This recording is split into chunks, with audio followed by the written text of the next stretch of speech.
તારીખ 26/4/2021 રોજ મહંત સ્વામી મહારાજ નૈનપુરમાં બિરાજમાન હતા.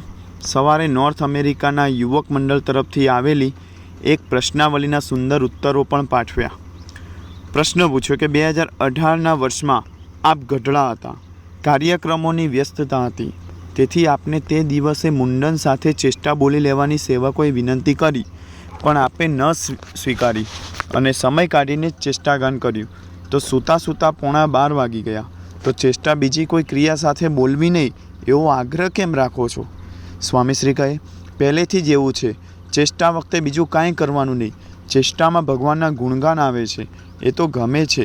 શ્રીજી મહારાજ પૃથ્વી પર આવીને મનુષ્ય દેહ ધરીને આવી ચેષ્ટા કરે, એ તો વારંવાર આપણે યાદ કરીએ તો ભક્તિભાવ વધે. બીજો એક પ્રસંગ છે, તારીખ 17/3/2017 મહંત સ્વામી મહારાજ અમદાવાદથી આફ્રિકા જઈ રહ્યા હતા. આજે વિમાન યાત્રામાં ખાસ સ્વામીશ્રીને અહીંથી આફ્રિકા આવકારવા માટે આફ્રિકાના સંનિષ્ઠ હરિભક્ત મહેશભાઈ પણ સાથે હતા. વિમાન હવામાં સ્થિર થયું. તેમણે સ્વામીશ્રીને પૂછ્યું, સ્વામી આ પ્લેન ફાવ્યું?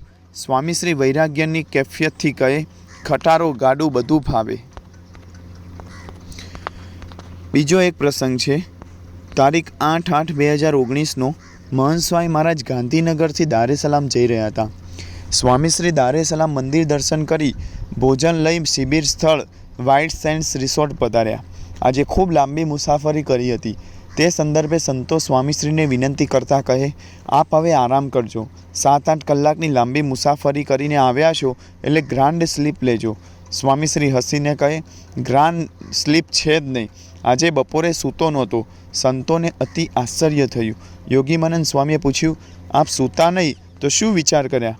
સ્વામીશ્રી તરત કહે, સ્વામિનારાયણ મહારાજ સ્વામી અને અમુક હરિભક્તોના કાર્યનો ઉકેલ આવી જાય તે માટે પ્રાર્થના.